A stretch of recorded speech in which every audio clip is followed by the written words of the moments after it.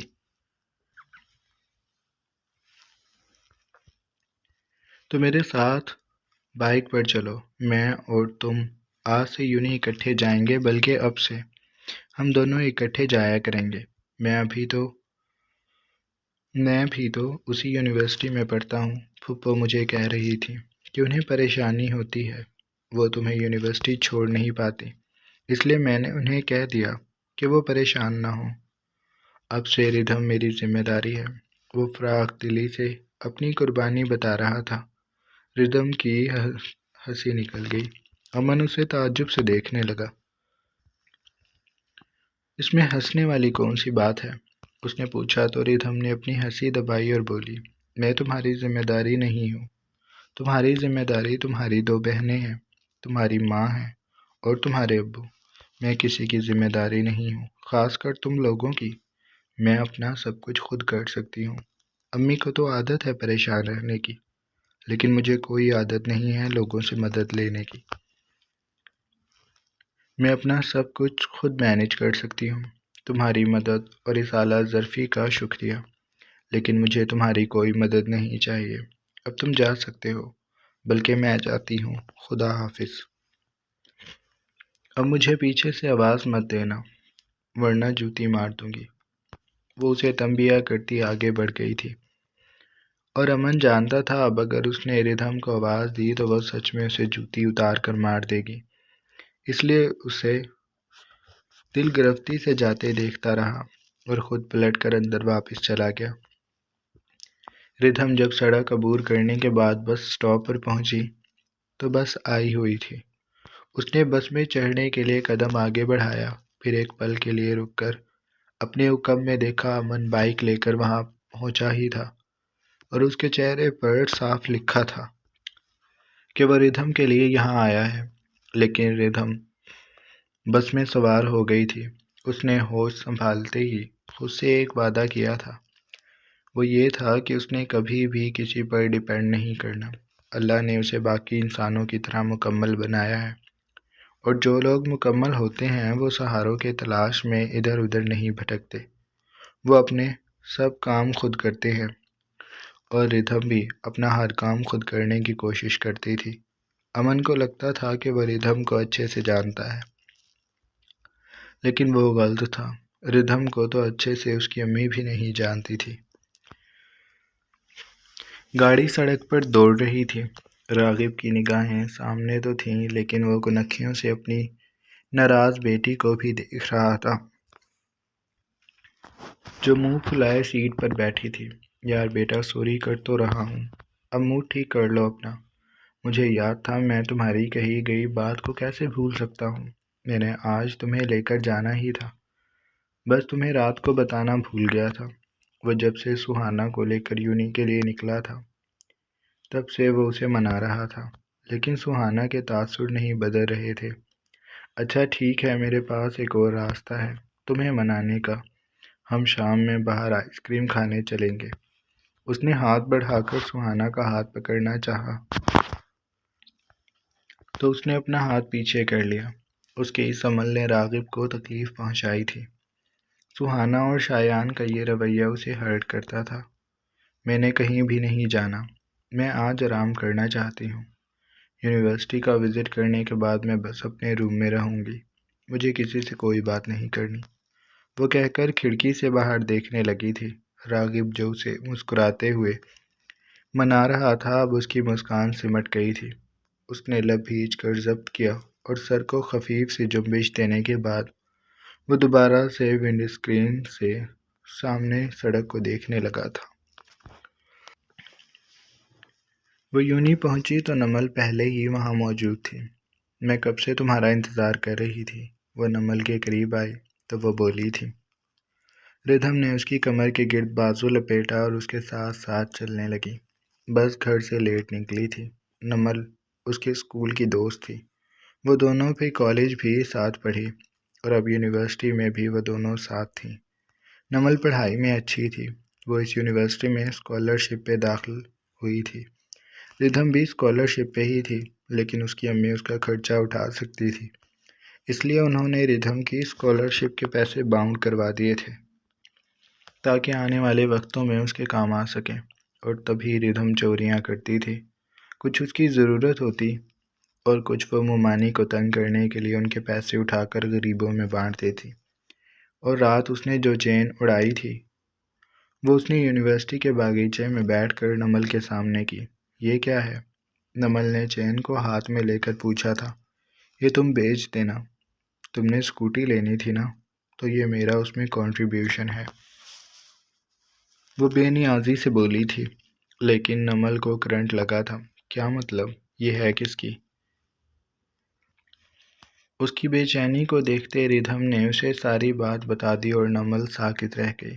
Rhythm, وہ صدمے سے بول بھی نہ سکی۔ تم تو ایسے حیران ہو رہی ہو جیسے میں نے پہلی بار ایسا کوئی کام کیا ہے۔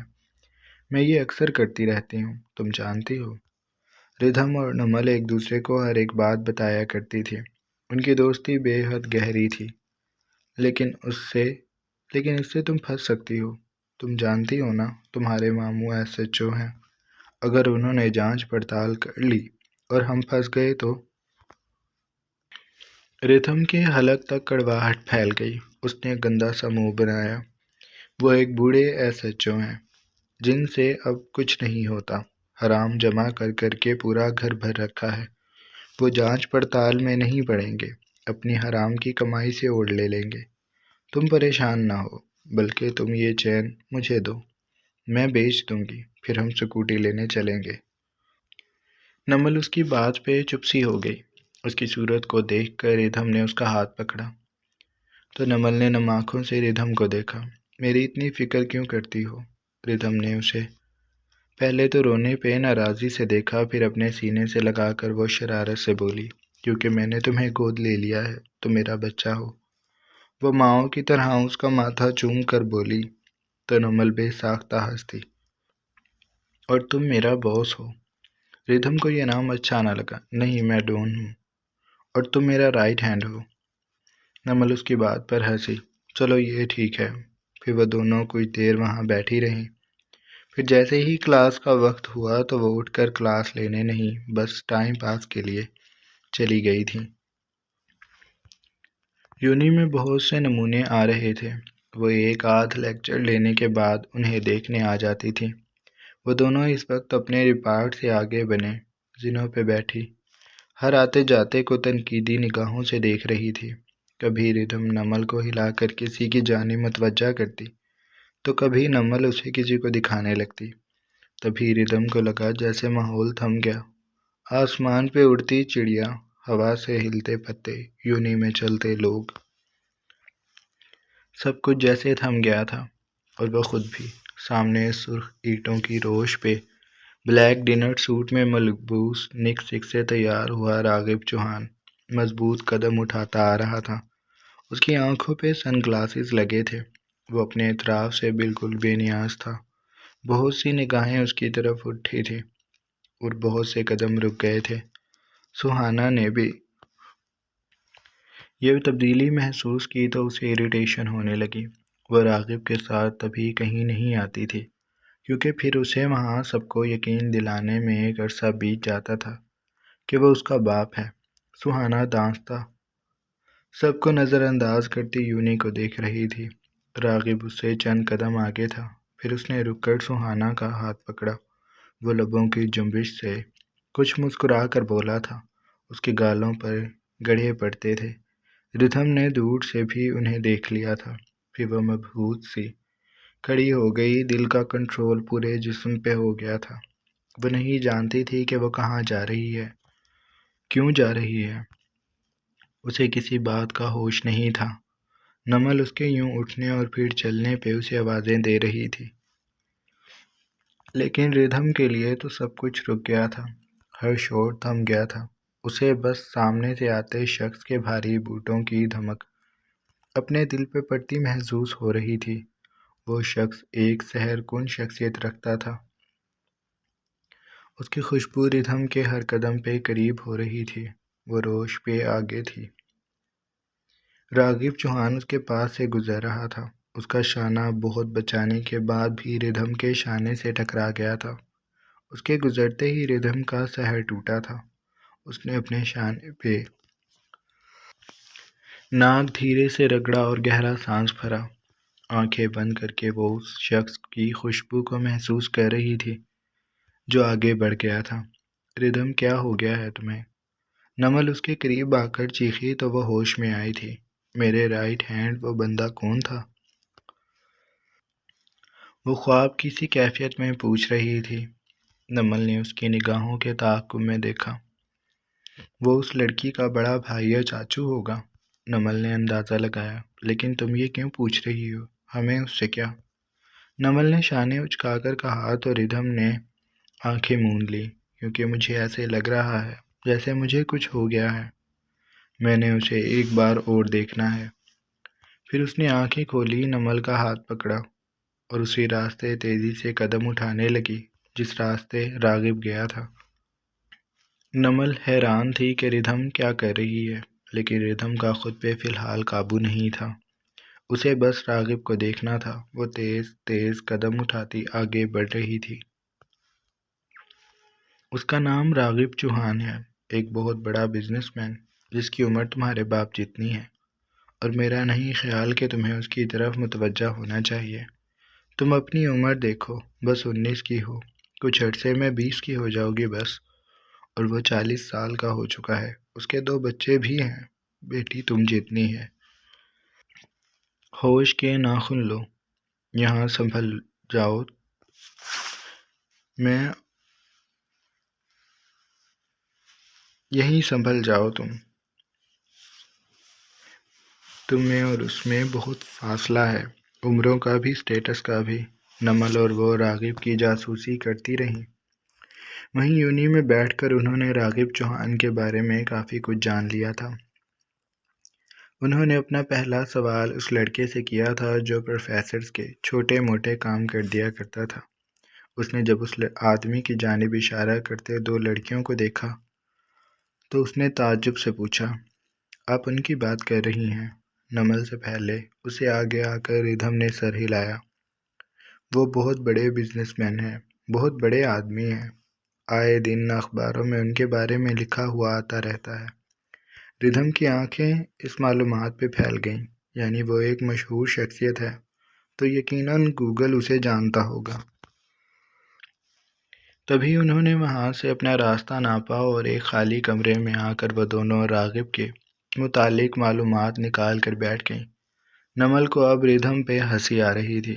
اوہ، میری دوست کا کرش شادی شدہ نکلا، اس نے افسوس چہرے پر لا کر کہا تو ردھم نے اسے کھا جانے والی نگاہوں سے دیکھا۔ زیادہ بکواس کرنے کی ضرورت نہیں ہے، میں پہلے ہی اداس ہو گئی ہوں۔ یہ اس کے چہرے سے بھی لگ رہا تھا۔ دل میں ایک کھینچ سی پڑ رہی تھی۔